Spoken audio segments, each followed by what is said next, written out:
ఇక్కడ మరో కీలకమైన విషయం చెప్పాలి. ఇక్కడ వెరీ వెరీ ఇంపార్టెంట్ విషయం ఇది. ఈ డేటా సెంటర్లో అతి ముఖ్యమైన అంశం సముద్ర గర్భంలో వేస్తూ ఉన్న కేబుల్. ఇది అతి ముఖ్యమైన విషయం. Subsea cable. సింగపూర్ విశాఖపట్నం 3900 కిలోమీటర్లు. ఈ 3900 కిలోమీటర్ల మేర వైజాగ్ కేబుల్ వేయాలా?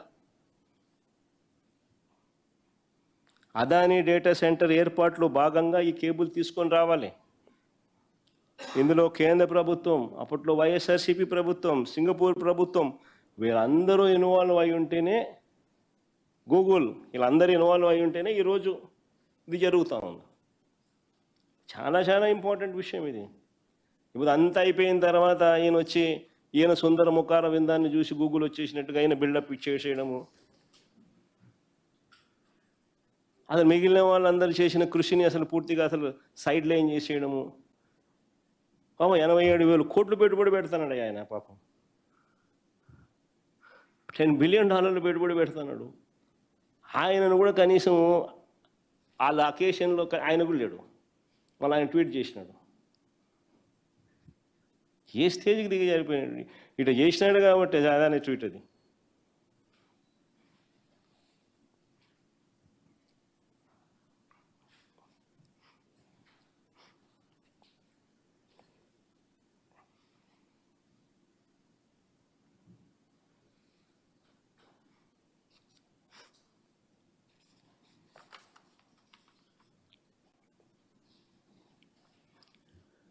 Adani is proud to partner with Google to build India's largest AI data center campus, largest AI data center campus in Visakhapatnam, engineered specifically for the demands of artificial intelligence. గతంలో 300 మెగావాట్ల data centre కోసం 190 ఎకరాలను విశాఖపట్నం మధురవాడలో 130 ఎకరాలు, కాపులపాడులో 60 ఎకరాలు అదానికి వైఎస్ఆర్సీపీ కేటాయించడం, అక్కడ foundation stone వేయడం జరిగింది. అక్కడ పనులకు శంకుస్థాపన చేయడం, సబ్సీ కేబుల్ను సింగపూర్ నుంచి విశాఖపట్నంకు తీసుకురావడానికి అంకురార్పణ వేయడం, ఇవి కూడా అప్పుడే జరిగాయి. ఇప్పుడు ఇవాళ కొత్తగా వస్తూ ఉన్న 1000 మెగావాట్ల గూగుల్ ప్రాజెక్టుకు 300 మెగావాట్లు మేము ఇచ్చేటప్పుడే, ఆ రోజుల్లో అప్పుడే ఇచ్చేటప్పుడే డేటా సెంటర్లో పెద్ద ఉద్యోగ అవకాశాలు తక్కువే. కానీ ఒక డేటా సెంటర్ రావడం వల్ల ఒక ఎకో సిస్టమ్ బిల్డ్ అవుతుంది. ఆర్టిఫిషియల్ ఇంటెలిజెన్స్ అనేది రేపు పొద్దున ప్రపంచాన్ని డామినేట్ చేయబోయే నెక్స్ట్ టెక్నాలజీ. ఆ ఆర్టిఫిషియల్ ఇంటెలిజెన్స్కైనా కూడా లేదా క్వాంటమ్ కంప్యూటింగ్కైనా రేపొద్దున ఫ్యూచర్లో జరిగే ఎటువంటి గొప్ప మార్పుకైనా కానీ డేటా సెంటర్ అనేది will be the nodal point. ఇక్కడ డేటా ఉంటే ఆ డేటాను రకరకాలుగా ఆ డేటాకు మైండ్ అప్లై చేస్తే అది ఆర్టిఫిషియల్ ఇంటెలిజెన్స్ అవుతుంది. So data centre is going to be a key factor. ఇది ఎప్పుడైతే వస్తుందో అప్పుడు ఎకో సిస్టమ్ బిల్డ్ అవుతుంది. ఆ ఎకో సిస్టమ్ ద్వారా జీసీసీస్ వస్తాయి, గ్లోబల్ కేపబిలిటీ సెంటర్స్ వస్తాయి. సో దానికి నాంది ఆ రోజు ఆ ఆలోచనతో అక్కడి నుంచి స్టార్ట్ అయింది. ఆ రోజుల్లో అప్పట్లోనే 300 మెగావాట్ డేటా సెంటర్ పెడితే ఉద్యోగాలు తక్కువే వస్తాయి కాబట్టి అంతటితో మేము ఆగల.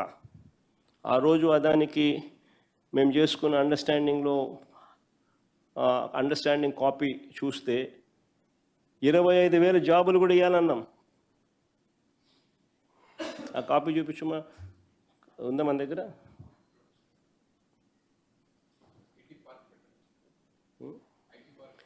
ఐటీ పార్క్ పెట్టాలి అక్కడ, స్కిల్ యూనివర్సిటీ, స్కిల్ కాలేజు, అక్కడ ఐటీ పార్కు, రిక్రియేషన్ సెంటరు, ఈ 300 మెగావాట్ల డేటా సెంటర్తో పాటు ఒక IT park, recreation centre, skill centre, ఇవన్నీ కూడా పెట్టాలని వీటి ద్వారా 25,000 ఉద్యోగాలు కూడా ఇవ్వాలని పార్ట్ ఆఫ్ ది అగ్రిమెంట్ చేసినాం మేము అప్పట్లో.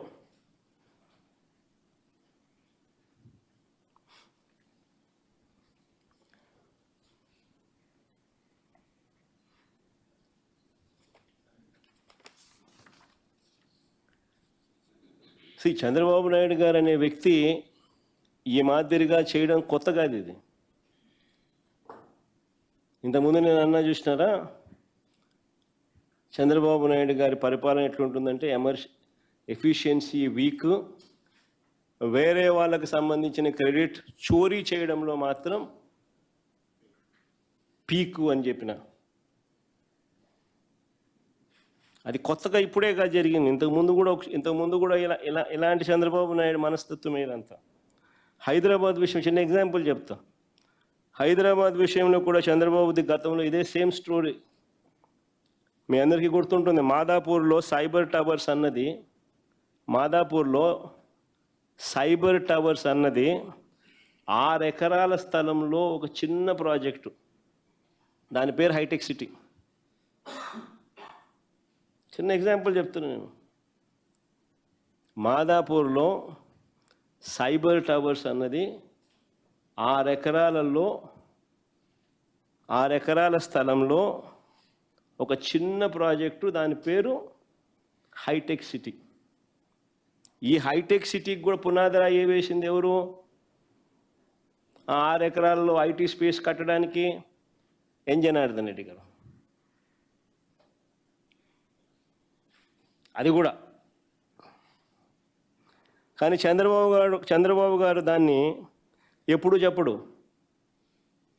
ఆ ఒక్క 6 ఎకరాలలో 1,40,800 ఎస్ఎఫ్టీ బిల్డింగ్, ఒకే ఒక బిల్డింగ్. ఆ 6 ఎకరాలలో ఆ 1,40,800 ఎస్ఎఫ్టీ బిల్డింగు, ఆ 6 ఎకరాల్లో తర్వాత ఎన్ జనార్దన్ రెడ్డి వెళ్ళిపోవడము, ఈయన ముఖ్యమంత్రి కావడము, దాన్ని గవర్నమెంట్ రంగంలో చేయడానికి ఎన్ జనార్దన్ రెడ్డి శ్రీకారం చుడితే దాన్ని క్యాన్సిల్ చేసి ఈయన ప్రైవేట్కు దాన్ని ఇచ్చి, ఎల్ఎన్టీకి ప్రైవేట్కి వరకు ఇచ్చి అక్కడ 1,40,000 బిల్డింగ్ ఎస్ఎఫ్టీ బిల్డింగులు ఈయన కట్టించినాడు. వాళ్ళు కట్టినారు. దాన్ని ఇంకా ఏకంగా హైదరాబాద్ అంతా నేనే కట్టినట్టుగా దాని నుంచి ప్రొజెక్షన్. ఒక చిన్న బిల్డింగు 1,40,000 ఎస్ఎఫ్టీ, దాని పేరు హైటెక్ సిటీ, 6 ఎకరాల్లో కట్టిన బిల్డింగ్. దాంతో హైదరాబాద్ అంతా నేనే కట్టానని చెప్పి అక్కడి నుంచి ప్రొజెక్షన్. నిజం చెప్పాలంటే విషయం ఏమిటంటే 2004లో చంద్రబాబు నాయుడు ఓడిపోయినాడు. ఇది చాలా ఇంపార్టెంట్ విషయం. 2004లో చంద్రబాబు నాయుడు గారు ఓడిపోయిన తర్వాత హైదరాబాద్ అన్నది చంద్రబాబు చేతిలో లేదు. 2004, 2009 నాన్నగారు గెలిచారు. 2004లో చంద్రబాబు ఓడిపోయిన తర్వాత చంద్రబాబు నాయుడు చేతిలో హైదరాబాద్ లేదు. 2004 నుంచి 2009, 2009 నుంచి 2014 ఆ 10 ఏళ్ళు నాన్నగారు గెలిచిన పరిస్థితులు. తర్వాత మరో 2 సార్లు కేసీఆర్ గారు గెలిచారు. అంటే దాని అర్థం ఏకంగా 20 సంవత్సరాల పాటు చంద్రబాబు నాయుడు గారికి హైదరాబాద్కి ఎటువంటి సంబంధం లేదు. అయినా కూడా ఈ 20 ఏళ్లలో జరిగిన అభివృద్ధి అంతా అయింది అంటాడు చంద్రబాబు నాయుడు బిల్డప్. నిజంగా ఆశ్చర్యం చెప్తాను. కొన్ని విషయాలు చెప్తా. అయ్యా చంద్రబాబు గారు 6 ఎకరాలలో ఒక చిన్న బిల్డింగ్ 1,40,000 ఎస్ఎఫ్టీ బిల్డింగ్ కడితే దాని పేరు హైటెక్ సిటీ అని పేరు పెడితే దాంతో డెవలప్మెంట్ అనేది అయిపోతుందని అనుకోవడం మూర్ఖత్వం. దాని తర్వాత నువ్వు వెళ్ళిపోయినావు. దాని తర్వాత రాజశేఖర రెడ్డి గారు ముఖ్యమంత్రి అయ్యారు 2004లో. దాని తర్వాత ఏం జరిగిందో చెప్తా. 2004లో రాజశేఖర రెడ్డి గారు ముఖ్యమంత్రి అయ్యారు. అయిన తర్వాత ORR phase 1, outer ring road phase 1 126 కిలోమీటర్లు started in 2006, completed in 2012. We changed the Hyderabad city. PV Narasimha Rao Expressway, 11.6 kilometers flyover, India's largest flyover, started in October 2005, completed 19th October 2009. Rajasekhara Reddy గారి హయాంలో GMR International Airport started March 2005, completed 23rd March 2008. ఇవన్నీ రాజశేఖర రెడ్డి గారి హయాంలో start చేయడము, complete చేయడము. 2004 నుంచి 2014 వైఎస్ఆర్ గారి 2 టర్మ్స్లో, అందులో మొదటి టర్మ్లోనే ఎన్ని కంప్లీట్ అయినాయి? ORR 1 2012 దాకా పోయింది, 2006లో స్టార్ట్ అయింది, 2012 దాకా పోయింది. PV Narasimha Rao express highway 11.6 kilometres, flyover అయితే అక్టోబర్ 2005లో start, 2009 19th October complete. GMR international airport 2005 మార్చిలో స్టార్టు, 2008 మార్చిలో కంప్లీట్. ఇవన్నీ జరిగాయి కాబట్టే అయ్యా చంద్రబాబు నాయుడు దిగిపోయే నాటికి 2003-04లో రాష్ట్రం నుంచి, అప్పట్లో తెలంగాణ ఆంధ్ర కలిసి ఉన్న రాష్ట్రం నుంచి IT exports, IT and ITS exports, IT and IT related exports చూస్తే 5,660 కోట్లు. చంద్రబాబు నాయుడు దిగిపోయే నాటికి 5 సంవత్సరాలలో వైఎస్ఆర్ గారు ముఖ్యమంత్రి కావడం 2004 నుంచి 2009, 5 సంవత్సరాల్లో ఇవన్నీ వైఎస్ఆర్ గారు చేయగలిగారు కాబట్టి ఐటీ అండ్ ఐటీఎస్ ఎక్స్పోర్ట్స్ ఎంత తెలుసా? 2008-09 వచ్చేసరికి 32,509 కోట్లు. ఎక్కడ 5,650 కోట్లు, ఎక్కడ 32,509 కోట్లు? 5 ఏళ్ళే.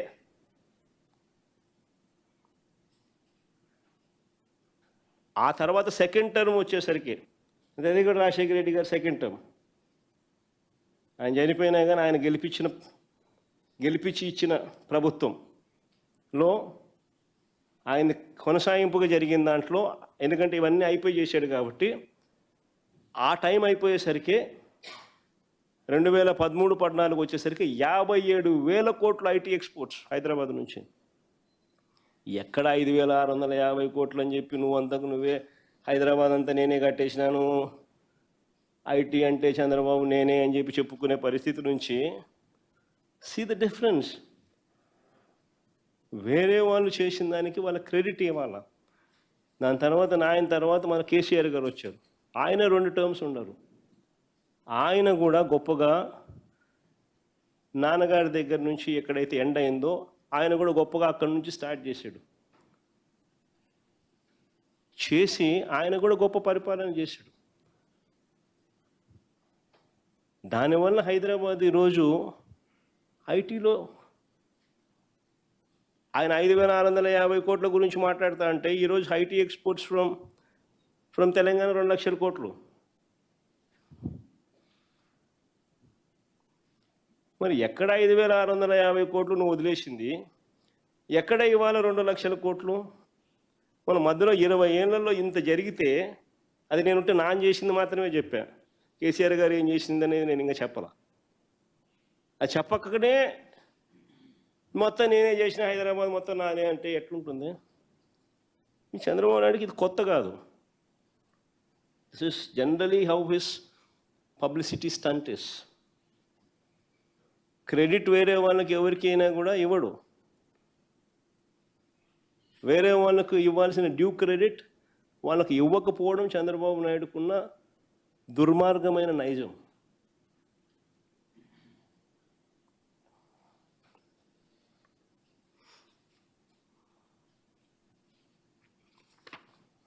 ఒకసారి విశాఖపట్నం, నేను చంద్రబాబు నాయుడు చెప్తాను, విశాఖపట్నం గురించి ఇంత ఆలోచన చేసి, విశాఖపట్నం అన్నది ఎంతో ఇంపార్టెంట్ ప్రదేశంగా, అసలు ఆంధ్ర రాష్ట్రం పెరగాలి అని అంటే రేపొద్దున హైదరాబాదునో లేకపోతే కర్ణాటక, బెంగళూరునో, చెన్నైనో తలదన్నే పరిస్థితికి రావాలి అని అంటే విశాఖపట్నంలో, ఉత్తరాంధ్రలో ఏమేం చేస్తే ఆ స్థాయిలోకి మనం పోగలుగుతాము అని చెప్పి ఆలోచన చేసి అడుగులు వేసాం మేము వైఎస్ఆర్సీపీ ప్రభుత్వంలో.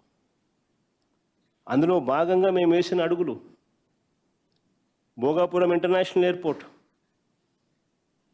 2700 ఎకరాలలో చంద్రబాబు నాయుడు హయాంలో ఎంత తెలుసా అక్విజిషన్ జరిగింది? కేవలం 377 ఎకరాలు అంతే. వైఎస్ఆర్సీపీ ప్రభుత్వం వచ్చిన తర్వాత 900 కోట్లు ఖర్చు పెట్టాం ల్యాండ్ అక్విజిషన్ R&Rకు చేసి, ఆ పూర్తిగా ల్యాండ్ కంప్లీట్ చేసి, ఎయిర్పోర్ట్ స్టార్ట్ చేసి, అన్ని అనుమతులు తీసుకొని వచ్చి కన్స్ట్రక్షన్ స్టార్ట్ చేసి 30% కంప్లీట్ చేసినాం.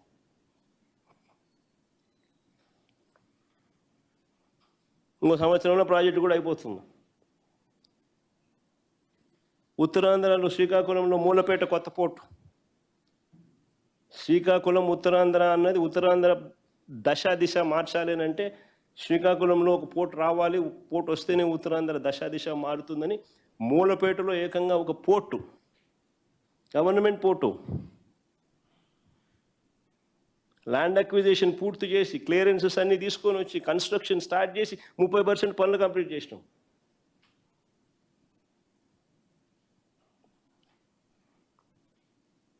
విజయనగరంలో మెడికల్ కాలేజ్ 3 బ్యాచ్లు క్లాసులు కూడా జరిగాయి, కోర్సులు కూడా కంప్లీట్ అయ్యాయి. పాడేరు మెడికల్ కాలేజ్ క్లాసులు స్టార్ట్ అయిపోయినాయి. పార్వతీపురం మెడికల్ కాలేజ్ పనులు జరుగుతూ ఉన్నాయి. నర్సీపట్నం మెడికల్ కాలేజ్ పనులు జరుగుతూ ఉన్నాయి. ఉద్దానంలో కిడ్నీ రీసెర్చ్ సెంటర్ 100 కోట్ల రూపాయలతో కిడ్నీ రీసెర్చ్ సెంటర్ బిల్డింగ్. ఉద్దానంలో 600 కోట్ల రూపాయలు ఖర్చు చేసి హిరమండలం నుంచి సర్ఫేస్ వాటర్ తీసుకొచ్చి డయాలసిస్ పేషెంట్లకు పర్మనెంట్ సొల్యూషన్ చూపించే కార్యక్రమానికి పూర్తి చేసినాం. పనులు స్టార్ట్ చేయడమే కాదు, పూర్తి చేసినాం 600 కోట్ల project.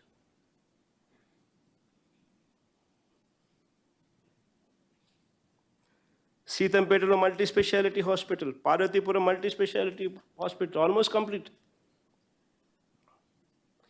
కురుపంలో tribal engineering college, tribal ప్రాంతంలో tribal engineering college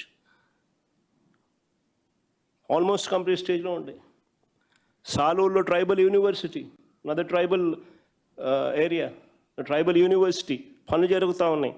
నక్కపల్లిలో industrial hub, అన్నవరంలో ఓబరాయ్ హోటల్ రిసార్ట్, ఒక 5 స్టార్ హోటల్ రిసార్ట్లో విశాఖపట్నంలో ఉండడం చాలా అవసరం అని చెప్పి మేఫేర్కు ఓబరాయ్ని తీసుకొచ్చి అక్కడ 5 స్టార్ హోటల్ రిసార్ట్స్ని కట్టిస్తూ ఉన్నాం. డెస్టినేషన్గా విశాఖపట్నం ఉండాలి అని అంటే very very important 5 star resorts ఉండాలని చెప్పి. 5 స్టార్ హోటల్ కాదు, 5 స్టార్ రిసార్ట్స్. ఋషికొండ వద్ద high end tourism resort, it's a monument building there.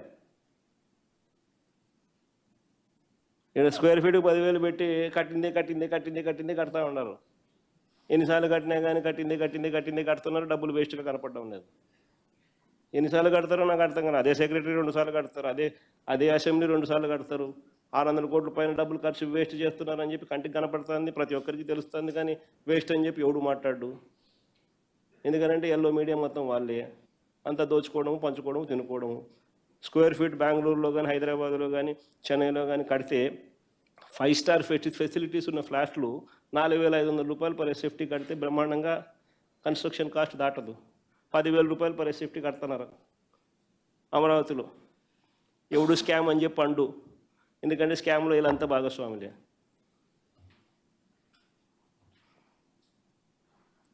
వచ్చిన తర్వాత మేము మా హయాంలో అదానీ డేటా సెంటర్, తద్వారా వచ్చిన Google, Infosys, Inorbit mall, Kailasagiri science museum, Rushikonda వద్ద టీటీడీ దేవాలయం, ఎన్టీపీసీ గ్రీన్ హైడ్రోజన్ హబ్, ఇవన్నీ కొన్ని ప్రాజెక్టులు నేను చెప్తా ఉన్నా. ఇవన్నీ జరిగి ఇన్ఫ్యాక్ట్ విశాఖపట్నం నుంచి road to the airport and to the port, to Mulapeta port, central గవర్నమెంట్ని కన్విన్స్ చేసి గడ్కరీ గారితో స్టేట్మెంట్ ఇప్పించడం.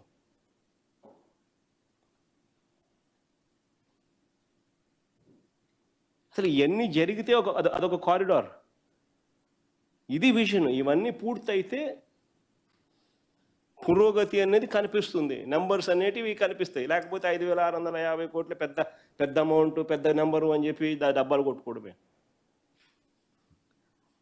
రాష్ట్రం పెరగాలి అని అంటే ఏం చేయాలన్న విజన్ అనేది లేకోకుండా వీళ్ళు చేసిందే కనపడతాయి. వీళ్ళు ఏ రకంగా ఉన్నారు అనే దానికి ఇవన్నీ కూడా ఎగ్జాంపుల్స్.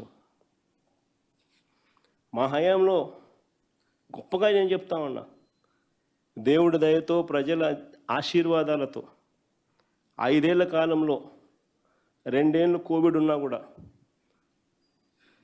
కేవలం మాకు 3 సంవత్సరాలు మాత్రమే మా చేతుల్లో ఉన్నది టైం. అయినా కూడా గొప్ప గొప్ప రిఫార్మ్స్ తేగలిగాం. స్కూళ్ళు మార్చాం. నాడు నేడు అయితేనేమి, డిజిటల్ క్లాస్ రూమ్స్ అయితేనేమి, టోఫుల్ క్లాసులు అయితేనేమి, 8వ తరగతి పిల్లల చేతుల్లో ట్యాబులు అయితేనేమి, సిబిఎస్ఈ కాదు ఐబీ తీసుకొచ్చే కార్యక్రమానికి శ్రీకారం చుట్టాం.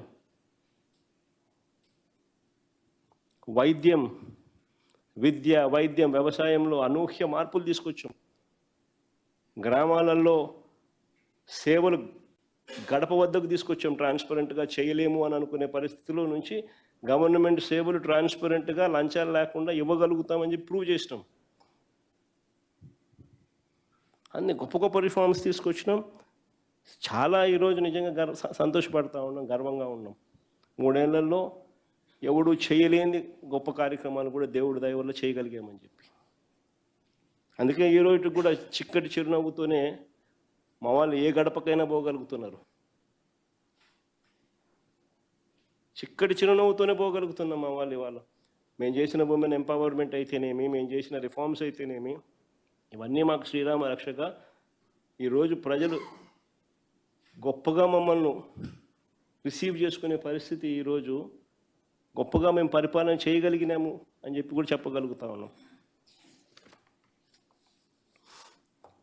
3వ టాపిక్ పోదాం. ఉద్యోగులకు సంబంధించిన సమస్యలు, ఉద్యోగులకు సంబంధించిన విషయాల మీద చంద్రబాబు నాయుడు కుప్పిగొంతలు, పిల్లి మొగ్గలు. నాని నాకన్నా బాగా మాట్లాడతారు. చంద్రబాబు గారి ప్రచారం నిజంగా ఎలా ఉంటుందంటే, ఉద్యోగులకు ఇచ్చిన డిఏనే ఒక చిన్న ఎగ్జాంపుల్. ఆయన సీట్లోకి వచ్చి 18 నెలలు అవుతా ఉందో, పెండింగ్లో 4 డిఏలు ఉన్నాయి. జనవరి 2024, జూలై 2024, డిసెంబర్ 2024, మళ్ళీ జూన్ 2025. జనవరి, జూలై, మళ్ళా జనవరి, మళ్ళా జూలై, 4 డిఏలు పెండింగ్. ఒక్క డిఏ కూడా ఇంతవరకు ఇవ్వాల. ఉద్యోగులంతా రోడ్డు ఎక్కిన తర్వాత అనేక డ్రామాలు చేస్తూ ఒక డిఏ ప్రకటించాడు. ఆ ప్రకటించడమే కానీ ఇంతవరకు ఇచ్చింది లేదు. అది నవంబర్లో ఇస్తున్నానని ఫస్ట్ దసరా అన్నాడు, మన తర్వాత నవంబర్ అన్నాడు, దీపావళి అన్నాడు. దానికి మళ్ళీ పెద్ద బిల్డప్ ఇచ్చినారు. ఉద్యోగులంతా కూడా సంబరాలంటూ ఒక డిఏ, వాళ్ళకి రావాల్సింది వాళ్ళకు 4 ఉంటే 1 సంబరాలంటూ ఓ ప్రచారం నడిపారు, గిముక్కులు చేశారు. తీరా జీవో వచ్చిన తర్వాత నవంబర్లో ఇస్తానంటూ ప్రకటించిన ఈ డిఏ అరియర్స్ కూడా చివరికి ఆ ఒక్క డిఏ ఏదైతే ఇచ్చినాడో, ఏదైతే ఇస్తానని తాను చెప్పినాడో, ఆ ఇచ్చిన ఆ జీవో కూడా చూస్తే ఈ డిఏ అరియర్స్ కూడా రిటైర్ అయిన తర్వాత ఇస్తామని చెప్పినారు. 3.5 లక్షల మందికి పెన్షనర్లకు డిఆర్ 2 ఏళ్ల తర్వాత 2027-28లో ఇస్తామంటూ ప్రకటించారు. దీనికి దీపావళి కానుక, సంబరాలు అంటూ ఏకంగా ప్రచారాలు చేశారు. చరిత్రలో ఎప్పుడు ఎవరు చేయలేదు ఇట్లా. డిఏ అరియర్స్ అనేది రిటైర్ అయిపోయిన తర్వాత ఇచ్చే కార్యక్రమం ఎప్పుడు చరిత్రలో జరగల. జీవో ఆయన ఇచ్చినాడు. కరోనా లాంటి కోవిడ్ లాంటి కష్టాలు ఉన్నా కూడా మామూలుగా 5 ఏళ్ల పీరియడ్లో 10 డిఏలు ఇవ్వాలి ఎవరైనా కూడా. మేము 11 డిఏలు ఇచ్చినాం. ఇంతకుముందు చంద్రబాబు నాయుడు ముఖ్యమంత్రిగా ఉన్నాడు, అప్పుడు ఆయన ఇచ్చింది 8 డిఏలే. అప్పుడు కూడా 10 డిఏలు ఇవ్వలే, 8 డిఏలు. మేము 11 డిఏలు ఇచ్చినాం. కోవిడ్ లాంటి కష్టకాలం ఉన్నా కూడా మాకు ఉద్యోగస్తుల విషయంలో ఎక్కడా కూడా వెనకడుగు వేయాల. వారి పక్షాన మేలు చేసే విషయంలో 11 డిఏలు ఇచ్చినాం. ఈయనేమో 4 పెండింగ్ ఉంటే 1 ఇస్తానన్నాడు. ఆ 1 కూడా డిఏ అరియర్స్ కూడా రిటైర్ అయిన తర్వాత అన్నాడు. పెన్షనర్లకు డిఆర్ 2 ఏళ్ల తర్వాత 2027-28లో ఇస్తానంటూ ప్రకటించారు. దీని మీద ప్రతి ఉద్యోగి తిట్టడం మొదలెట్టాడు. ఏందా దీన్ని పండగ చేసుకోవడం ఏంది అని చెప్పి ఎప్పుడు గతంలో ఎప్పుడు చెరగలైట ఈ మనిషి గతంలో ఎప్పుడు జరగనిది ఈ మనిషి చేస్తూ ఉన్నాడు. ఇంత అన్యాయమైన ముఖ్యమంత్రి ప్రపంచ చరిత్రలో ఎవడు ఉన్నాడని చెప్పి తిట్టడం మొదలు పెడితే మళ్ళీ తిడుతున్నారు కదా అని చెప్పి అప్పుడు సవరించినాడు. ఆ సవరించినాడే కానీ ఇంతవరకు మళ్ళీ ఇచ్చింది లేదు, ఓ పైసా ఇచ్చింది లేదు. ఇప్పుడు సవరించినాడు అంతే, తిడుతున్నారు కాబట్టి. ఇక పోలీస్ సోదరులకు ఇచ్చే సరెండర్ లీవ్స్ అవి 4 పెండింగ్. పోలీస్ సోదరులకు ఇచ్చే సరెండర్ లీవ్స్ కూడా అవి కూడా 4 పెండింగ్. ఒక్కొక్క సరెండర్ లీవ్కు 210 కోట్ల రూపాయలు అవుతుంది అని అనుకుంటే అందులో 100 కోట్లు ఇప్పుడు ఇస్తాడట. అది ఇలా 100 కోట్లు ఇప్పుడు ఇస్తాడట. మిగిలిన 100 కోట్లు జనవరిలో ఇస్తానని చెప్పాడు. అది ఇంతవరకు రూపాయి ఇలా. మరి దీన్ని చూసి సంబరాలు చేసుకోవాలంటాడు ఎంప్లాయీస్ అంతా. ఇంటికి సంబరాలు చేసుకోవాలి, 4గిట్లో 1, ఆ 1లో కూడా సగం, మిగతా సగం తర్వాత, ఆ చెప్పిన సగం కూడా ఈలే. మా సంబరాలు చేసుకోమంటాడు. ఎందుకు సంబరాలు చేసుకుంటారు? నా పండగ చేసుకోమంటాడు. ఏంటికి పండగ చేసుకుంటాడు ఎవరైనా?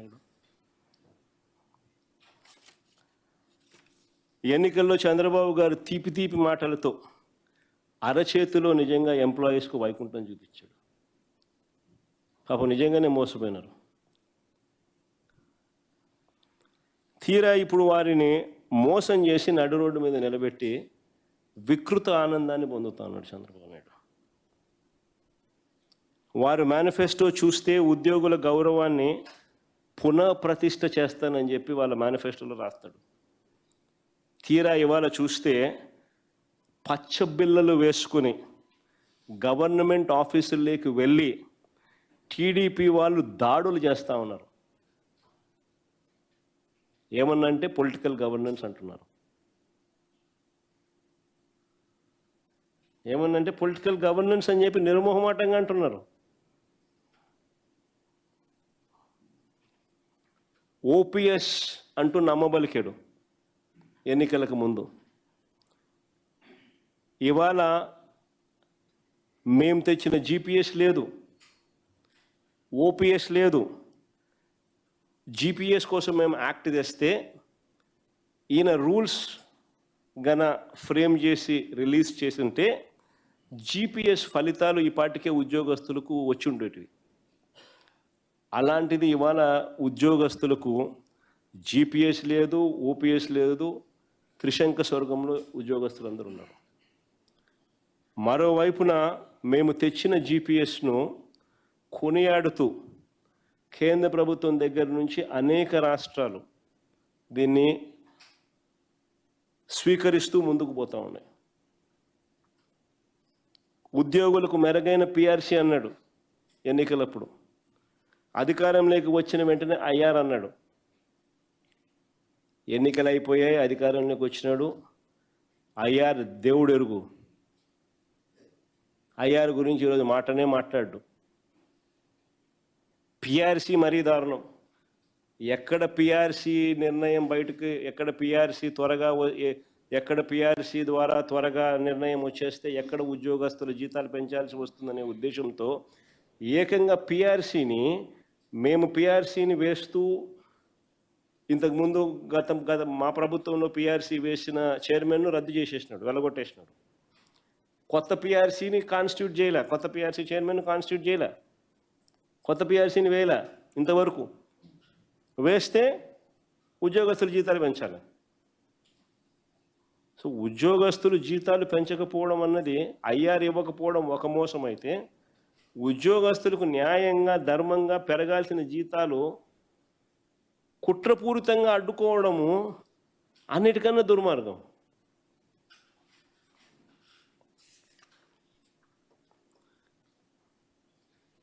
ఉద్యోగులకు ఇవ్వాల్సిన పిఆర్సీ బకాయిలు, పెండింగ్ డిఏలు, జీపీఎఫ్లు, ఏపీజీఎల్ఐలు, మెడికల్ రీయింబర్స్మెంట్లు, సరెండర్ లీవ్స్ మొత్తం దాదాపుగా 31,000 కోట్ల రూపాయలు ఇంతవరకు బకాయిలే. దీని గురించి మాట్లాడు. ప్రతి నెల ఎన్నికల ముందు ప్రతి నెల 1వ తారీఖునే ఉద్యోగస్తులకు జీతాలు అన్నాడు, పెన్షన్లు అన్నాడు, ప్రతి నెల 1వ తారీఖునే అన్నాడు. ఎన్నికలు అయిపోయినాయి, 1 నెల ఇచ్చినాడు అంతే. ఈరోజు ఉద్యోగస్తుల పరిస్థితి ఏంటంటే నెలలో జీతాలు ఎప్పుడు ఇస్తారో కూడా తెలియదు. మేము మా ప్రభుత్వ హయాంలో కోవిడ్ లాంటి సమస్యలు ఉన్న 2 ఏళ్ళు కోవిడ్ లాంటి సమస్యలు మాకున్నాయి 5 ఏళ్ళ పీరియడ్లో. అయినా ఏ రోజు కూడా ఉద్యోగస్తుల విషయంలో, వాళ్ళ జీతాల విషయంలో ఏ రోజు వాళ్ళను ఇబ్బందులు పడేట్టుగా ఏ రోజు వాళ్ళకి సిచ్యువేషన్ క్రియేట్ చేయాలి.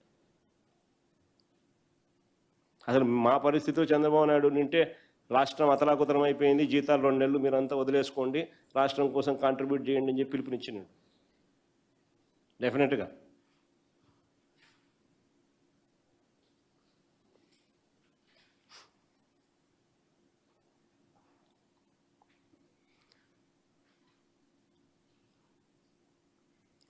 మరోవైపు అవుట్సోర్సింగ్ కాంట్రాక్ట్ ఉద్యోగస్తులకు ప్రభుత్వ పథకాలు వర్తింప చేస్తానని హామీ ఇచ్చాడు. అసలు ఆ ఇచ్చే పథకాలే అరకొర. సూపర్ 6లు, సూపర్ 7లు గాలికి ఎగిరిపోయినాయి. మా పథకాలన్నీ రద్దయిపోయినాయి. ఆ ఇచ్చేటి అరకొర. వాటిలో కూడా వీళ్ళకి అవుట్సోర్సింగ్ వాళ్ళకి ఇవ్వడానికి కాంట్రాక్ట్ అవుట్సోర్సింగ్ వాళ్ళకి ఇవ్వడానికి ఈయనకు మనసు రావడంలా. అధికారంలోకి రాగానే వాలంటీర్లకు ఇచ్చే జీతం 5,000 కాదు 10,000కి పెంచుతానన్నాడు. ఎన్నికలప్పుడు వాళ్ళని ఆశ పెట్టినాడు, వాళ్ళను వాడుకున్నాడు, ఉపయోగించుకున్నాడు, కుట్రబడినాడు. ఎన్నికలు అయిపోయిన తర్వాత రోడ్డు మీద పడేసినాడు. 5,000 10,000 పెంచడం కదా దేవుడు ఎరుగు. ఉన్న ఉద్యోగాలన్నీ పీకేసినాడు. 2,66,000 మందిని రోడ్డును పడేసినాడు.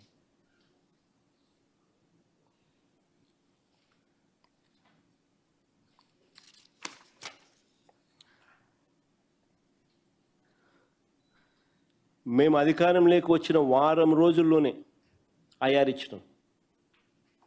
వారం రోజుల్లోనే ఉద్యోగస్తుల జీతాలు పెంచినాం ఐఆర్ ఇచ్చి. మే 30, 2019 ప్రమాణ స్వీకారం చేస్తే జూన్ 8న 27% ఐఆర్ ఇచ్చాం. ఐఆర్ ప్రకటించి జూలై 1 నుంచి అమలు చేశాం.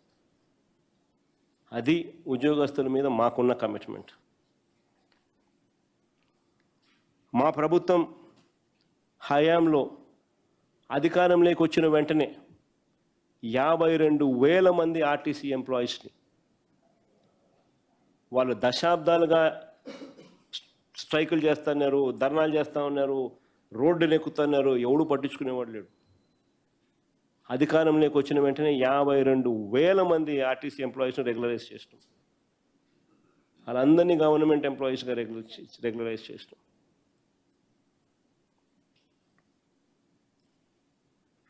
కాంట్రాక్ట్ ఉద్యోగస్తులను రెగ్యులరైజ్ చేయడం మొదలెట్టాం. 10,117 మందిని గుర్తించినాం. వీళ్ళు రెగ్యులరైజ్ కాదగ్గ ప్లాట్ఫామ్ మీద ఉన్నారు అని చెప్పి. ఇందులో 3,400 మందిని రెగ్యులరైజ్ చేసేసినాం, ఆర్డర్లు ఇచ్చేసినాం, రెగ్యులరైజ్ చేసినాం.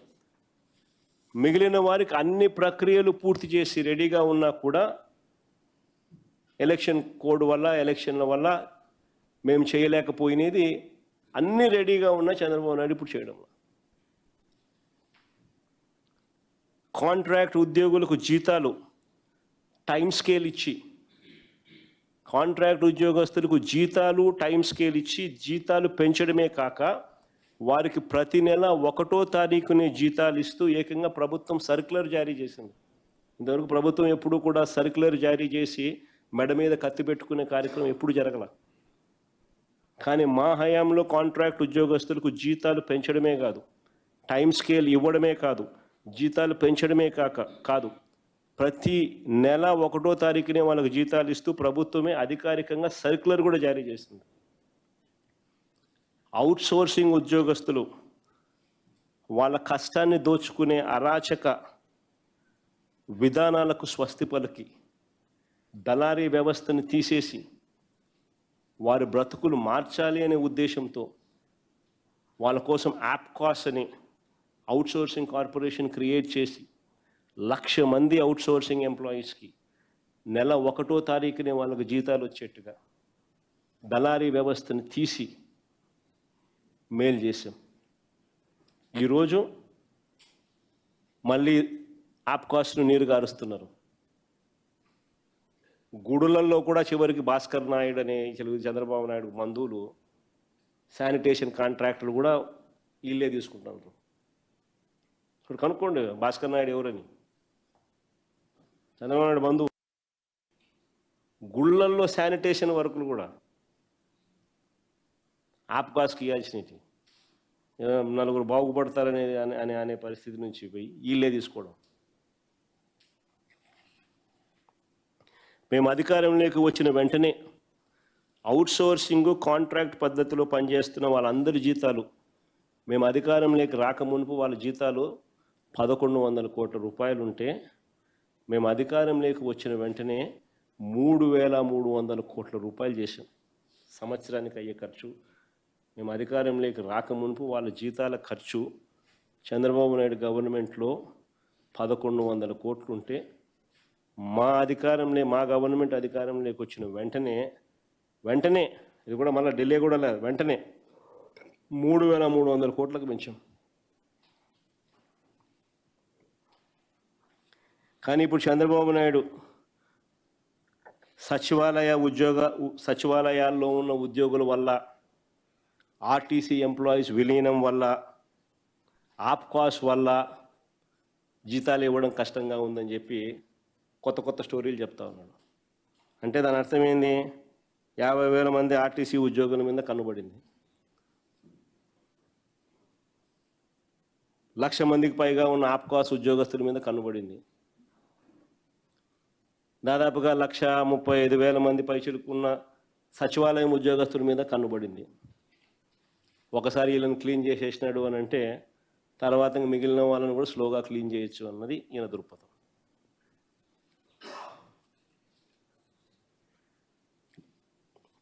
ఉద్యోగస్తులకు అలాగూ ఏమీ చేయడం లేదు, పోనీ ప్రజలకు ఏమన్నా చేస్తున్నాడా అని అంటే అదొక పెద్ద సున్నా కనిపిస్తుంది. ఎప్పుడూ చూడని పరిస్థితులు ఈరోజు గమనిస్తూ ఉన్నాం. విద్య, వైద్యం, వ్యవసాయం, గవర్నెన్స్, లా అండ్ ఆర్డర్ మొత్తం అన్నీ కూడా తిరోగమనమే కనిపిస్తాయి. There is nothing that Chandrababu Naidu can say దీనివల్ల నేను మేలు చేయగలిగాను అని చెప్పి. స్కూళ్ళల్లో నాడు నేడు పనులు ఆగిపోయాయి, గోరుముద్ద క్వాలిటీ పోయింది, టోఫుల్ క్లాసులు 3వ తరగతి నుంచి చెప్పే టోఫుల్ క్లాసులు ఎత్తేసినాడు, ఇంగ్లీష్ మీడియం చదువులు గాలికి ఎగిరిపోయాయి, 8వ తరగతి పిల్లలకి ఇచ్చే ట్యాబులు ఆగిపోయినాయి. నేను చెప్పాల్సిన పనుల అమ్మఒడి అనేది అరకొరగా మిగిలిపోయింది. విద్యా దీవెన, వసతి దీవెన పూర్తిగా ఆగిపోయింది. 7 quarters reimbursement bills pending, fees reimbursement bills pending, 7 quarters, ఒక్కొక్క క్వార్టర్కు దాదాపుగా 700 కోట్లు అప్రాక్సిమేట్లీ ఖర్చు అవుతుంది. 650-700 కోట్లు 7 క్వార్టర్స్ నుంచి పెండింగ్. 4,900 కోట్లు దాదాపుగా, 4,500 కోట్లు దాదాపుగా అయితే ఈయన ఇచ్చింది కేవలం 700 కోట్లు, మిగతాదంతా బకాయిలే. వసతి దీవెన అసలు ఇవ్వలే, 2,200 కోట్లు జనవరి 2024, జనవరి 2025 పెండింగ్. వైద్య రంగం చూస్తే ఆరోగ్యశ్రీ 25 లక్షల దాకా పేదలకు ఉచితంగా వైద్యం అందించే ఆరోగ్యశ్రీ నీరు గార్చేసినారు. 18 నెలల నుంచి నెలకు 300 కోట్లు ఖర్చు అవుతుంది. 25 లక్షల దాకా ప్రతి పేదవాడికి వైద్యం అందే పరిస్థితి. 17 నెలలు ఇంటూ 300 అంటే 5,100 కోట్లు. 1000 కోట్లు కూడా ఇయ్యలే, 4,000 కోట్లు బకాయిలు. నెట్వర్క్ హాస్పిటల్స్ మొత్తం చేతులు ఎత్తేసినాయి. వాళ్ళు ఈరోజు యాజ్ వి స్పీక్ విజయవాడలో ధర్నా చేస్తూ ఉంటారు. పేదవాడికి ఆరోగ్య భరోసా ఇవ్వాల్సిన ఈ హాస్పిటల్స్ పేదవాడిని వదిలేసి చంద్రబాబు నాయుడు పుణ్యాన ధర్నాలు చేస్తూ ఉన్నాయి. ఆరోగ్య ఆసరా గాలికి ఎగిరిపోయింది. 104, 108 కుయ్యి అంటూ రావాల్సిన అంబులెన్స్లు చంద్రబాబు నాయుడు ఆఫీస్లో పనిచేసే ఒక వాళ్ళ తెలుగుదేశం పార్టీకి సంబంధించిన మనిషికి, వాళ్ళ డాక్టర్స్ వింగ్ అధ్యక్షుడు అనుకుంటా, 5 కోట్లు టర్న్ ఓవర్ లేని మనిషి 104, 108 కాంట్రాక్ట్ ఇచ్చినారు స్కాములు చేస్తూ. ఏం నడుస్తాయి అని? విలేజ్ క్లినిక్లు గాలికి ఎగిరిపోయినాయి, పిహెచ్సిలు గాలికి ఎగిరిపోయినాయి, డిస్ట్రిక్ట్ హాస్పిటల్ గాలికి ఎగిరిపోయినాయి. 0 వేకెన్సీ రిక్రూట్మెంట్ పాలసీ గాలికి ఎగిరిపోయింది. ఏ గవర్నమెంట్ హాస్పిటల్లో కనీసం మా హయాంలో WHO GMP ప్రమాణాలు కలిగిన మందులు అవైలబుల్గా ఉండేటివి, ఇప్పుడు ఆ మందులకు WHO GMP ప్రమాణాలు గల మందులు దేవుడు ఎరుగు, దూదికి దిక్కులేదు.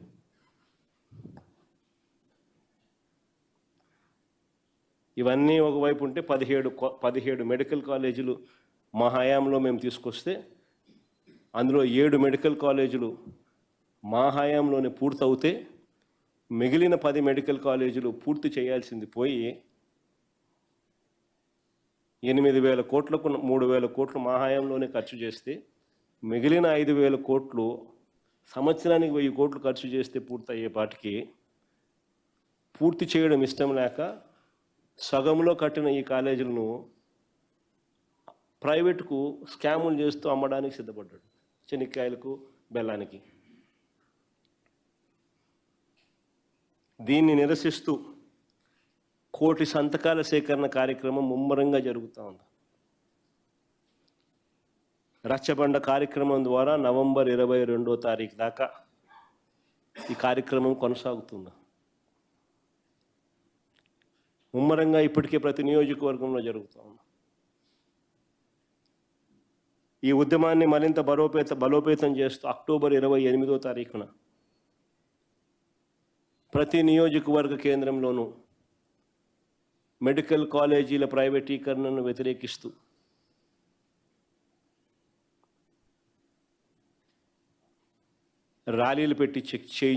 ర్యాలీలు చేసే కార్యక్రమానికి అక్టోబర్ 28వ తారీఖున పిలుపునిచ్చినాం. సిమిలర్గా నవంబర్ 12వ తారీఖున జిల్లా కేంద్రాలలో ర్యాలీలను పిలుపునిచ్చాం. అలాగే నవంబర్ 23వ తారీఖున రాష్ట్ర వ్యాప్తంగా సేకరించిన ఈ 1 కోటి సంతకాలను నవంబర్ 23వ తారీఖున నియోజకవర్గ స్థాయి నుంచి జిల్లా స్థాయికి ఫ్లాగ్ ఆఫ్ చేయించి పంపించే కార్యక్రమానికి శ్రీకారం చుడతాం. నవంబర్ 24వ తారీఖున జిల్లా కేంద్రాల నుంచి ఈ 1 కోటి సంతకాలు విజయవాడకు బయలుదేరే కార్యక్రమానికి శ్రీకారం చుడతాం. దాని తర్వాత గవర్నర్ గారు ఎప్పుడు అపాయింట్మెంట్ ఇస్తే అప్పుడు 1 కోటి సంతకాలు తీసుకొని పోయి గవర్నర్ గారికి సబ్మిట్ చేసి చంద్రబాబు నాయుడు గారి ప్రభుత్వం మీద మెడికల్ కాలేజీల ప్రైవేటీకరణకు వ్యతిరేకంగా ఏ రకంగా ఈ రాష్ట్రంలో ఉన్న ప్రజలు వ్యతిరేకంగా ఏదైతే రెఫరెండం ఇచ్చారు అని చెప్పడానికి గవర్నర్ని కలిసి ఇచ్చే కార్యక్రమం కూడా చేస్తాం.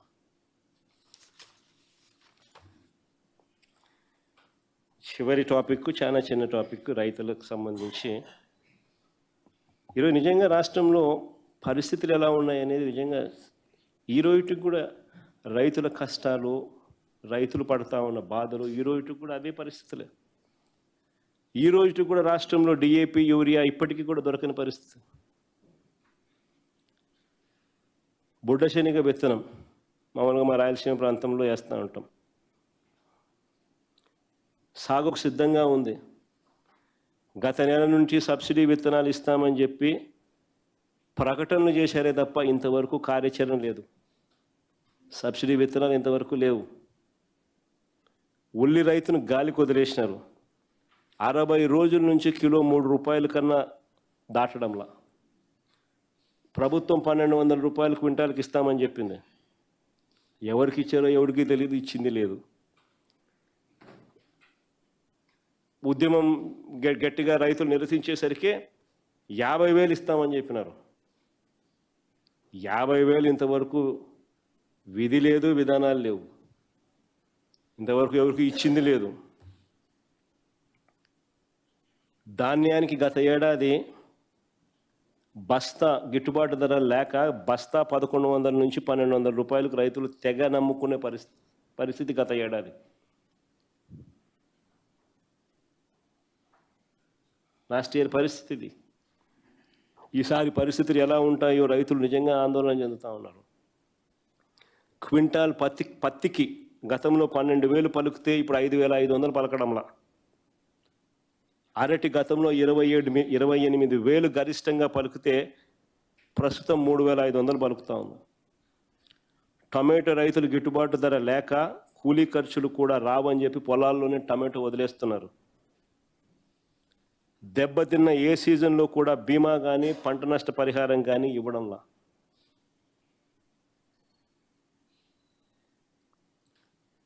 అంతెందుకు ఇటీవల కురిసిన వర్షాలకు పంట నష్టం జరిగితే కనీసం ఏ అధికారి ఆ ఊర్లలోకి వెళ్ళి ఆ పంట నష్టం జరిగింది కనీసం ఎన్యూమరేషన్ ఇంతవరకు జరగల. ఈ రాష్ట్రంలో రైతుల పరిస్థితి ఇది.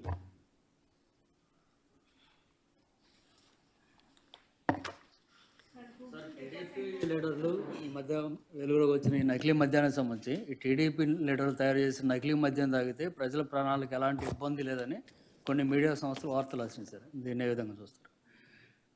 వీళ్ళంతా దొంగల ముఠ సభ్యులు కాబట్టి ఈ మీడియా సంస్థలు దోచుకో పంచుకో తినుకో అనే దాంట్లో వీళ్ళంతా సభ్యులు. ఈనాడు, ఆంధ్రజ్యోతి, TV5 వీళ్ళంతా సభ్యులు కాబట్టి న్యాచురల్గా ఆదాయం అంతా వాళ్ళకే పోతూ ఉంది. కాబట్టి ప్రజలకు ఆరోగ్యం ఎట జరిగితే ఏం తేడా పడుతుంది అనే ఉద్దేశంతో వాళ్ళ ప్రజలను తప్పుదోవ పట్టించేదానికోసం ఆటోమేటిక్లీ ప్రజల ఆరోగ్యం కన్నా వీళ్ళ లాభాలే మిన్న కాబట్టి తప్పుదోవ పట్టించే కార్యక్రమంలో భాగంగా వాళ్ళు అట్టగే చెప్తారు. అల్టిమేట్గా 4 చనిపోయిన పరిస్థితులు రాష్ట్రంలో చూస్తూ ఉన్నాం. కల్తీ మద్యం విచ్చలవిడిగా తయారవుతూ ఉంది అనేది కంటికి కనిపిస్తూ ఉంది. ఫ్యాక్టరీలతో సహా లాభాల వీళ్ళ పెట్టుబడులలో ఆదాయాలలో వీళ్ళకు మనస్పర్ధలు వచ్చిన చోట పట్టు కూడా పడుతూ ఉన్నారు, బయటపడతా ఉన్నాయి. డిస్ట్రిబ్యూషన్ నెట్వర్క్ కనిపిస్తూ అమ్ముతా ఉన్నది కనిపిస్తూ ఉంది. అయినా కానీ వీళ్ళకి ఏమాత్రం కూడా కాన్షియస్ అనేది లేదు. Sir, Google data centre, Adani centre ఒకటే అయినప్పుడు మరి వైఎస్ఆర్సీపీ ఏ అంశం మీద అపోజ్ చేస్తుంది? అపోజ్ చేయడం లేదు. పర్యావరణం కానీ ల్యాండ్ కానీ. No, we are not opposing. In fact we are supporting this. మేము ఇనిషియేటివ్ తీసుకున్నాం కాబట్టి ఇది జరిగింది. అంటే కొంతమంది అక్కడ పర్యావరణం గురించి మాట్లాడుతున్నారు. పర్యావరణం గురించి ఎవరో మాట్లాడుతూ ఉన్నారు అనే దానికి నువ్వు నన్ను అడిగితే నేనేం చెప్పగలుగుతా తల్లి? Ultimately at the end of the day రాష్ట్రం అన్నది ఏఐ యుగంలో ఉంది. ఏఐ యుగము, క్వాంటమ్ కంప్యూటింగు, ఈ యుగాలు లేకపోతా ఉన్నాం మనం. అండ్ వీటికి అన్నిటికీ కూడా హబ్ అనేది డేటా సెంటర్. ఈ డేటా సెంటర్స్ అనేటివి లేకపోతే ఫర్దర్ ఎవల్యూషన్ అనేది ఉండదు. So it's a must that the ecosystem build కావాలి అని అంటే డేటా సెంటర్ ఉంటేనే ఎకోసిస్టమ్ బిల్డ్ అవుతుంది. So there should be a certain capacity of data centers supporting the entire ecosystem. Maybe beyond a point, beyond a scale, వెళితే నువ్వు చెప్పినట్టు power requirements వల్ల అయితేనేమి, ఇంకొకటి అయితేనేమి, వాటర్ గజ్లింగ్ అయితేనేమి, ఇంకొకటి అయితేనేమి, నువ్వు చెప్పిన కొన్ని సమస్యలు రావచ్చేమో. బట్ ఒక సర్టన్ కెపాసిటీ అయితే బిల్డ్ కావాల్సిన అవసరం అయితే ఖచ్చితంగా ఉంది. ఆ సర్టన్ కెపాసిటీ బిల్డ్ అయ్యేదాకా ప్రతి ఒక్కళ్ళం కూడా దానికి సపోర్ట్ చేయాల్సిన అవసరం ఉంటుంది. After a certain capacity, beyond a certain capacity మీరు చెప్పింది correct. But up to a certain capacity eco system మొత్తం బిల్డ్ కావాలి అని అంటే సపోర్ట్ చేస్తాం. Difference and positives between Jagan తెచ్చిన data center కి ఈ government data center difference and what we the best points between if you see between your government and the present government. See, difference అనేది కనిపించేది ఏమిటి అని అంటే difference పరంగా, data సెంటర్ల పరంగా డిఫరెన్స్ కనిపించదు. బికాస్ మనం చేసింది కొనసాగింపే, మనం చేసింది ఇంకా పెరుగుదలే ఈ ఫర్దర్ డేటా సెంటర్స్ అడిషన్స్. కానీ మనం ఇవాల్వ్ చేసినప్పుడు మనం not only data centre but మీరు ఐటీ స్పేస్ కూడా కట్టాలి, తద్వారా 25,000 ఉద్యోగాలు కూడా మీరు క్రియేట్ చేయాలి అని ఇలాంటివి మేము పెట్టగలిగాం అప్పట్లో. చూడు, మేము అప్పట్లో సమయానికి స్లైడ్ కూడా చూపిస్తా ఉన్నాం. అప్పట్లో మేము ఇచ్చిన డేటా సెంటర్లో మేము చేసుకున్న ఒప్పందంలో ఈ మాదిరిగా ఉంది. Direct employment through data centre తక్కువే, కానీ direct employment through IT business park, తద్వారా వచ్చే కంపెనీస్ ద్వారా వచ్చే ఉద్యోగాలు, direct employment through skill university, direct employment through recreation centre, ఇవన్నీ కలిపితే 25,000 ఉద్యోగాలు ఖచ్చితంగా తీసుకొని రావాలి అని చెప్పడమే కాకుండా with in so and so period time ఫ్రేమ్లో ఇవన్నీ కూడా రావాలి, కట్టాలి అని కూడా పార్ట్ ఆఫ్ ది అగ్రిమెంట్ చేస్తాం. అది ఇప్పుడు జరగడం, అది కూడా ఇప్పుడు చేయగలిగితే వీళ్ళు ఇంకా బెటర్గా పాలసీ అనేది ఇవాల్వ్ అయినప్పుడు ఎకో సిస్టమ్ అనేది ఇంకా కొంచెం ఫాస్ట్గా గ్రో అవ్వేదానికి అవకాశం ఉంటుంది. Ashish. Sir, I have 3 questions. If I'm allowed to ask 3 separate issues, 3 questions. I want, first, I wanted to understand what's the YSR Congress Party stand on this Google data center. You have given a long detailed presentation and you have shown the document that it actually came during your tenure. So what's YSR Congress Party stand on the data center and what are your concerns, if any?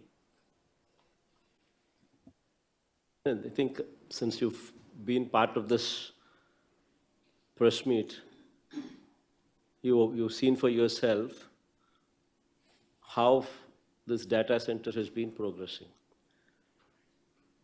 Nobody, in fact, we are the one who promoted data centers.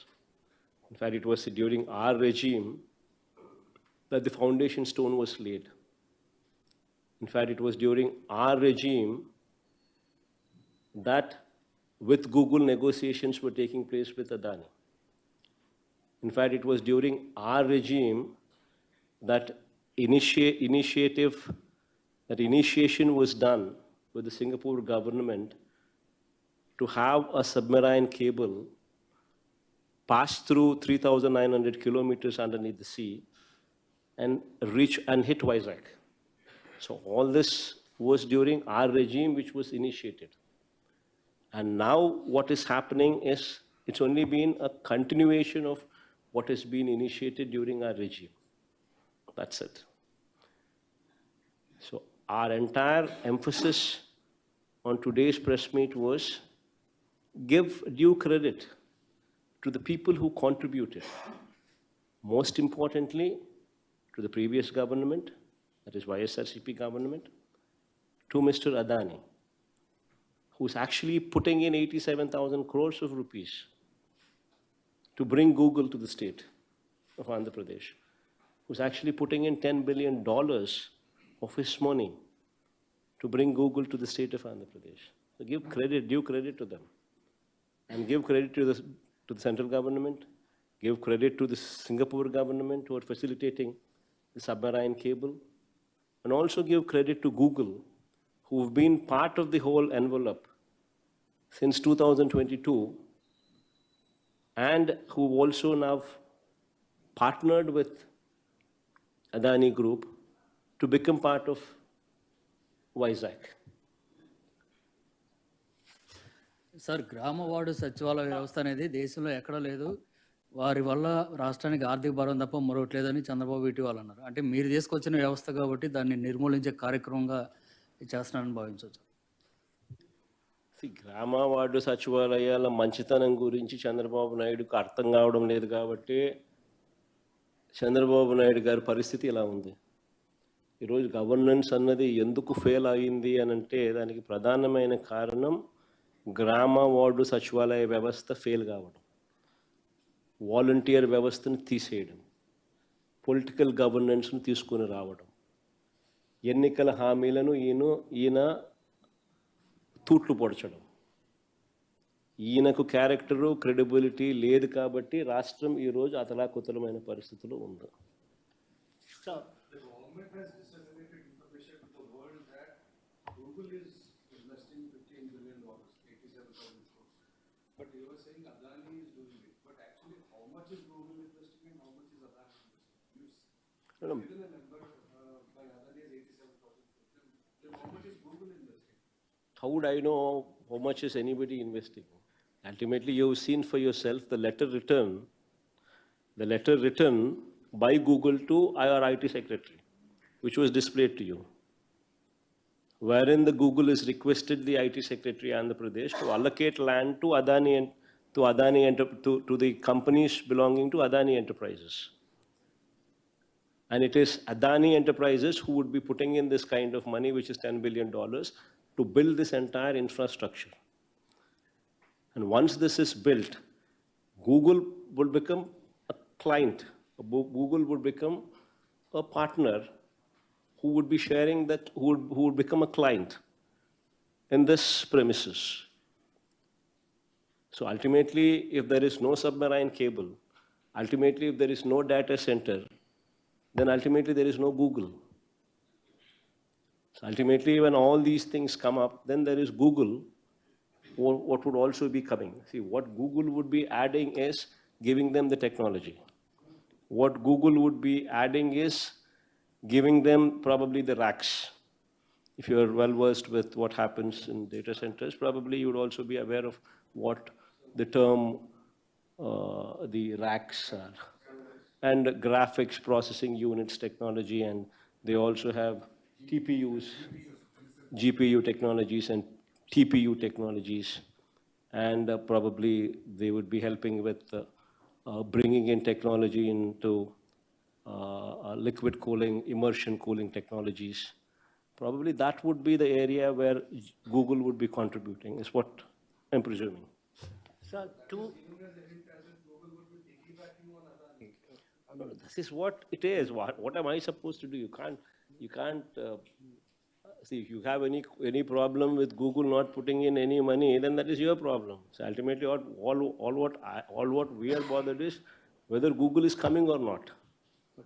See, whichever way Google comes, it is good with us as far as we are concerned. Then why is Adani being so silent when it is being shrouded so openly then in that case? See, I think these are the questions that you should ask Chandrababu Naidu. Why is Chandrababu Naidu not projecting? You should ask Chandrababu Naidu. He is the man in the governance. You should ask him.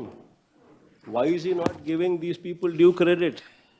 When somebody is investing $10 billion to bring Google to the state of Andhra Pradesh, when somebody is putting in 87,000 crores to actually do this job, why are you not giving him due credit? You should ask Chandrababu Naidu why he is behaving like that. And that is the reason why no industrialist likes him. sir, if I can ask my last question, sir. Two incidents, sir. One shocking incident in Pune, where one minor girl faced sexual harassment. In fact, a case was booked and accused died in police custody. If I can get a reaction from your party side, your side. And second incident in Tadepatri, sir, their local TDP leader, in fact, he comes out in public, threatens one IPS officer. On that, both the issue, if you can react. See, the most important thing is, why you should ask the question, why are these things happening? Why is a girl, a school-going child, why is she harassed? You should ask this question. And you should also ask this question, why is it that the TDP leader is threatening an IPS officer as well? Because the rule of law in Andhra Pradesh is political governance. That is the fundamental problem with this Telugu Desam Party government. The moment you speak of political governance, then that means you are cutting off the teeth underneath the police. The police are no longer police. The police are mere spectators. And that is the reason why governance has taken a beating. So one last one, sir. I don't know how comfortable telling you this thing. Last time ఈ assembly issue అయిన తర్వాత so Chiranjeevi garu ఒక press issue release చేశారనమాట. So no one insulted me, in fact నేను meeting Jagan అని. So Jagan గారు నన్ను insult చేయలేదని చెప్పేసి చిరంజీవి గారు on record he release a press statement. So ఆ తర్వాత పవన్ కళ్యాణ్ గారు దీన్ని చాలా హైలైట్ చేశారు, మా అన్నని అవమానించారని చెప్పేసి entire film industry was complete against you. Anything to tell about this? ఏం జరిగింది ఆ రోజు? So what made the completely portraying you in wrong way? So పని పాట లేని కాన్వర్జేషన్ను బాలకృష్ణ అనే వ్యక్తి తీసుకొచ్చాడు అసెంబ్లీలో. అసలు ఆయన మాట్లాడాల్సింది ఏంది? అసెంబ్లీలో ఆయన మాట్లాడాల్సింది ఏంటి? ఆయన తాగి మాట్లాడింది ఏంటి? అసలు తాగినోని అసెంబ్లీకి తీసుకొని అసెంబ్లీలో మాట్లాడిచ్చే కార్యక్రమం చేస్తున్నారు అని అంటే స్పీకర్కి బుద్ధి లేదు. తాగినోడు ఆ మాదిరిగా మాట్లాడుతున్నాడు అని అంటే ఆయన సైకలాజికల్ హెల్త్ ఎట్లుందో, అసెంబ్లీకి వచ్చి ఆ మాదిరిగా మాట్లాడుతున్నాడంటే ఆయన సైకలాజికల్ హెల్త్ ఎట్లుందో ఆయన క్వశ్చన్ చేసుకోవాలి.